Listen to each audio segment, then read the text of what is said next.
پیری میں آنکھیں موند لی. آنکھیں موند لینا محاورہ ہے. محاورے بھی آپ کے نصاب میں شامل ہیں, ان کے جملے بنوائے جاتے ہیں آپ سے. وہ جب محاورے کا سوال آئے گا تو یہ محاورہ بھی شامل ہوگا. آنکھیں موند لینا, مر جانا. محاورے کی پہچان یہ ہے کہ اس میں لفظی مطلب نہیں لیا جاتا, حقیقی مطلب نہیں لیا جاتا, بلکہ مجازی مطلب لیا جاتا ہے. لفظی مطلب ہے آنکھیں بند کر لینا, اور اصلی مطلب ہے مر جانا. تو اس کو ہم آسان کر رہے ہیں. جوانی کا دور دکھوں میں گزار دیا, بڑھاپا آیا تو مر گئے. اب دوسرے مصرے میں مثال دے رہے ہیں.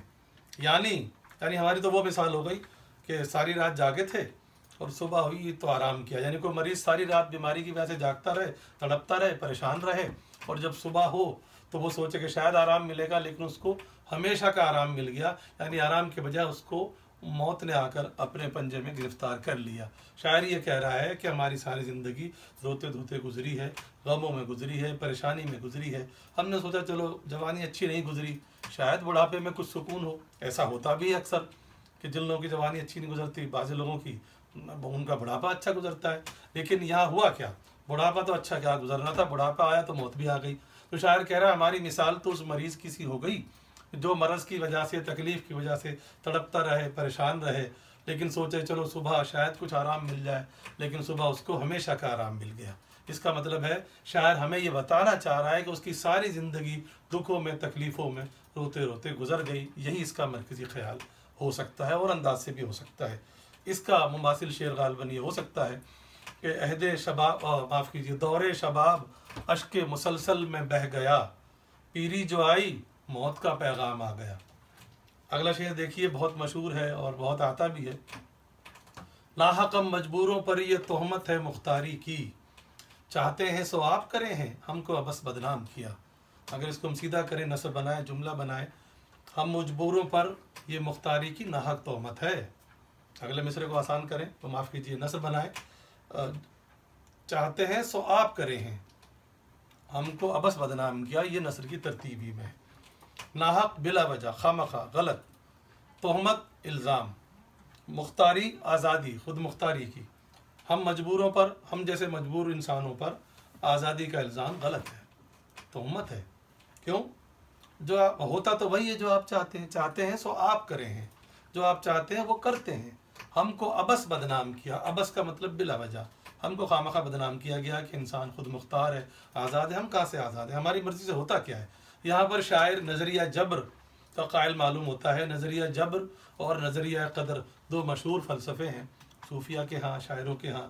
وہ یہ ہے کہ نظریہ جبر والے یہ کہتے ہیں کہ انسان مجبور ہے, وہ اپنی مرضی سے کچھ نہیں کر سکتا, قدرت کے ہاتھوں میں کھلونا ہے, نہ اپنی مرضی سے پیدا ہوتا ہے, نہ مرتا ہے, نہ دنیا کے اور کام اس کی مرضی کے مطابق چلتے ہیں.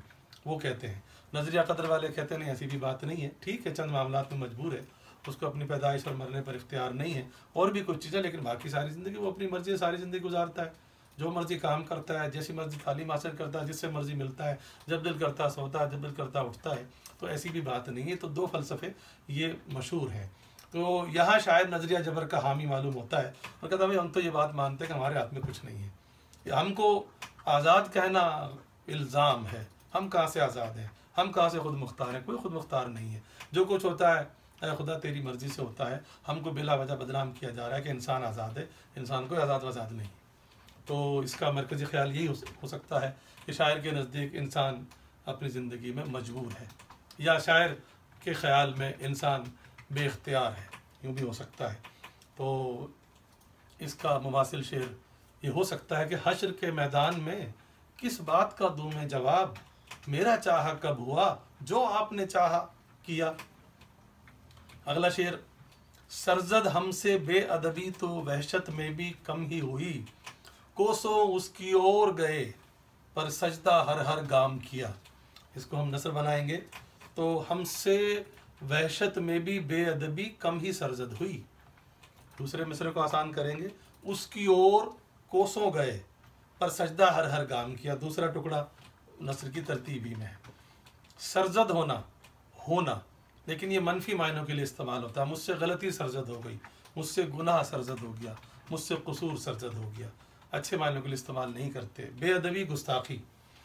وحشت دیوانگی. وحشت کا مطلب گھبراہٹ بھی ہوتا ہے, خوف بھی ہوتا ہے, لیکن یہاں مراد دیوانگی سے ہے. تو دیوانگی میں بھی، اور شاعری میں دیوانگی سے مراد ہوتی ہے عشق کی دیوانگی. شاعر کہتا ہے ہم عشق میں دیوانے تھے، مجنوں تھے، لیکن اس حالت میں بھی ہم نے کبھی گستاخی نہیں کی. کم ہی کا مطلب ہے کہ نہیں ہوئی، نہ ہونے کے برابر، یعنی نہیں ہوئی. یعنی عشق کی دیوانگی کے باوجود ہم نے کبھی کوئی گستاخی نہیں کی، حالانکہ اس کو حاصل کرنے کے لیے اس کی اور مطلب طرف، اس کی اور کوسوں گئے، کوسوں میلوں، بہت دور دور تک، اور ہر گام پر سجدہ کیا. گام قدم، سجدہ کیا، احترام کیا. اس کے دو مطلب ہو سکتے ہیں. بہت سے لوگوں نے اس کے مجازی اور عشق حقیقی میں دونوں میں لیا اس کو. تو اگر یوں لکھنا چاہیں تو آپ لکھ سکتے ہیں. اگر عشق حقیقی مراد ہو، یعنی شاعر اللہ تعالیٰ سے مخاطب ہے، اللہ تعالیٰ ہم تیرے عشق میں دیوانے ہیں اور پاگل ہیں، اس کے باوجود ہم نے کبھی کوئی ایسی حرکت نہیں کی تو جو عشق اور محبت کی روایت کے خلاف ہو، تیری شان کے خلاف ہو. ہم نے تیرا ادب ہمیشہ اپنے سامنے رکھا، ملحوظ رکھا، پیش نظر رکھا. ہم نے تیری طرف میل و سفر کیا اور تجھے حاصل کرنے کے لیے، تیری طرف آنے کے لیے، تیری منزل کی طرف ہم نے ہر گام پر تجھے سجدہ کیا ہے. اگر یہ عشق حقیقی کی طرف لے جائیں تو یہ مفہوم نکلتا ہے. عشق مجازی کی طرف جا سکتا ہے. اس صورت میں لفظ سجدہ شاید آپ کو تنگ کرے، لیکن وہاں پہ پھر مجازی معنی لینے پڑیں گے. سجدہ کا مطلب ہوگا احترام کیا. تو شاعر کہہ رہا ہے کہ اے محبوب ہم تیرے عشق میں پاگل ہیں، دیوانے ہیں، لیکن اس کے باوجود ہم نے کبھی کوئی گستاخی نہیں کی، ہم نے کبھی تیری شان میں بے ادبی نہیں کی. ہم محبت میں انتہا پر ضرور ہیں، لیکن کبھی ایسی حرکت، کوئی ایسا کام نہیں کرتے جو بہت سے دوسرے عاشق کیا کرتے ہیں. ہم ایسے عاشق نہیں ہیں، ہم سچے عاشق ہیں، اور ہم نے تیری طرف یعنی تجھے حاصل کرنے کے لیے دور دور تک کا سفر کیا، یعنی لمبا عرصہ گزارا ہے، لیکن ہر گام پر، ہر قدم پر تیرا احترام کیا. یہاں سجدہ احترام کے معنوں میں ہوگا. تو غرض چاہے محبوب حقیقی لیں یا محبوب مجازی لیں، شاعر یہ کہتا ہے کہ ہم عاشق ہونے کے باوجود کبھی بھی گستاخ نہیں ہوئے. یہ مرکزی خیال بن سکتا ہے. تو مماثل شعر اتفاق سے میر ہی کا یاد آ رہا ہے. میر کا یہ فلسفہ ان کے اور اشعار میں بھی جھلکتا ہے کہ دور بیٹھا غبار میر اس سے، عشق بن یہ ادب نہیں آتا. اگلا شعر ہے، بہت مشہور شعر ہے، آتا بھی بہت ہے. یہاں کے سفید و سیاہ میں ہم کو دخل جو ہے سو اتنا ہے، رات کو رو رو صبح کیا یا دن کو جوں توں شام کیا. شاید اس کو نثر بناتے ہیں، یہاں کے سفید و سیاہ میں ہم کو جو دخل ہے سو اتنا ہے، رات کو رو رو صبح کیا، اپنا یہ ٹکڑا بالکل اپنی جگہ پر ہے، یا دن کو جوں توں شام کیا. یہ بات ہم پہلے بھی کہہ چکے ہیں کہ بہت سے مصرے نثر کی ترتیب میں بھی ہو سکتے ہیں، اور جیسا کہ آپ دیکھ رہے ہیں اس میں ہے بھی، یا کوئی ٹکڑا نثر کی ترتیب ہی میں ہو سکتا ہے. تو خواہ بھی ذہنی جمناسٹک کرنے کی ضرورت نہیں ہے، اس کو چھیڑنے کی ضرورت نہیں ہے. اب آئیے آسان کیجیے. سفید و سیاہ میں دخل ہونا محاورہ ہے، آپ کے محاورات میں شامل ہے. تو یہاں نہیں کہیں گے، پورا بولیں گے یہاں. تو یہاں سے مطلب دنیا کے سفید و سیاہ میں دخل ہونے کا مطلب ہے معاملات میں دخیل ہونا، شریک ہونا، حصے دار ہونا. دنیا کے معاملات میں ہمارا دخل، ہمارا حصہ اتنا ہے. کیا؟ وہ اگلے مصرے میں کہہ رہے ہیں، رات کو ساری رات روتے روتے صبح کر دیتے ہیں، اور جب صبح ہوتی ہے تو جوں توں شام کیا. جوں توں جیسے تیسے کر کے، بڑی مشکل سے ساری رات روتے رہتے ہیں، صبح ہو جاتی ہے، جب صبح ہوتی ہے تو بڑی جیسے تیسے کر کے شام آ جاتی ہے. غرض ہمارا یہ دخل ہے. اب یہ سوال ہو سکتا ہے کہ شاعر کا دنیا کے معاملات میں دخل کتنا ہے؟ کیا پورا دخل ہے؟ کیا آدھا دخل ہے؟ کیا چوتھائی دخل ہے؟ یا ہے ہی نہیں؟ تھوڑا سا ذہن پہ زور دیجئے تو آپ کو نظر آئے گا کہ شاعر یہ کہنا چاہ رہا ہے دنیا کے معاملات سے ہمارا کوئی واسطہ ہی نہیں ہے. کیوں؟ سارے دن ہم ساری رات روتے رہتے ہیں، رات گئی، دن میں ہم انتظار کرتے رہتے ہیں کہ کب شام آئے. تو دنیا کے معاملات میں حصہ لینے کے ہم قابل بچتے کہاں ہیں؟ ہمارے پاس وقت ہی کہاں بچتا ہے؟ تو شاعر یہ کہہ رہا ہے کہ اپنے دکھوں کے باعث، اپنے غموں کے باعث یہاں کے معاملات میں ہمارا کوئی دخل، کوئی حصہ، کوئی شیئر ہے ہی نہیں. ہماری جان اپنے غموں سے چھوٹے تو دنیا کے معاملات کو دیکھیں نا. تو یہی اس کا مرکزی خیال ہو سکتا ہے. شاعر اپنے دکھوں کے باعث یا اپنے غموں کے باعث دنیا کے معاملات میں دخل دینے سے قاصر ہے، یا دنیا کے معاملات میں حصہ لینے سے قاصر ہے. یوں ہو سکتا ہے. اور اس کا مماثل شعر یہ ہو سکتا ہے، اپنے ہی غم سے نہیں ملتی نجات، اس بنا پر فکر عالم کیا کریں. آخری شعر ہے اس غزل کا، ایسے آہوئے رم خوردہ کی وحشت کھونی مشکل تھی، سحر کیا اعجاز کیا جن لوگوں نے تجھ کو رام کیا. اس کو آسان کریں، نثر بناتے ہیں تو پہلا ٹکڑا اتفاق سے ترتیب ہی میں ہے کہ ایسے آہوئے رم خوردہ کی وحشت کھولنی مشکل تھی، بولیں گے تو ایسے ہی بولیں گے۔ اور دوسرا مصرع، وہ ٹکڑا بدل سکتا ہے آسانی کے لیے، جن لوگوں نے تجھ کو رام کیا، سحر کیا، اعجاز کیا، یا ایسے بھی چھوڑ سکتے ہیں ٹکڑے اپنی ترتیب ہی میں۔ اب آئیے، آہو ہرن، رم خوردہ بھاگنے دوڑنے والا، ایک جگہ پر نہ ٹکنے والا، خوف زدہ ہرن۔ آپ نے کبھی فلموں میں یا کبھی دستاویزی فلم میں کبھی دیکھا ہوگا، ہرن کو آپ دیکھیں گے تو ہرن بہت تھوڑی دیر کے لیے ایک جگہ پہ ٹکتا ہے۔ اگر وہ پانی بھی پی رہا ہوتا ہے تو ایک گھونٹ لے کے سر اٹھا کے آس پاس دیکھتا ہے، زیادہ لیتا ہے، اس کو اپنے شکار ہونے کا خطرہ بہت لگا رہتا ہے۔ تو یہاں اسی کی بات ہو رہی ہے کہ ایسے ہرن کی وحشت کو کھونا یعنی ختم کرنا، وحشت دیوانگی یا گھبراہٹ۔ اوپر کے شعر میں دیوانگی کا مطلب تھا، لیکن یہاں گھبراہٹ خوف کے معنوں میں۔ ایسے خوف زدہ ہرن کی گھبراہٹ کو، خوف کو ختم کرنا مشکل کام تھا۔ کیسے ہرن کی؟ بھائی کس کو کہا ہرن؟ دوسرے مصرعے سے واضح ہو رہا ہے، جن لوگوں نے تجھ کو رام کیا۔ اس کا مطلب ہے شاعر اپنے محبوب کو ہرن سے تشبیہ دے رہا ہے، وہ ہرن جو خوف زدہ ہرن ہے، گھبرایا ہوا ہرن ہے، چوکنا رہتا ہے۔ اس کی گھبراہٹ کو ختم کرنا آسان نہیں ہے، وہ تو اس کی جبلت میں ہے، اس کے مزاج میں ہے، اس کے خمیر میں، اس کے خون میں ہے۔ تو یعنی کہ وہ تو پیدائشی گھبرایا ہوا ہوتا ہے۔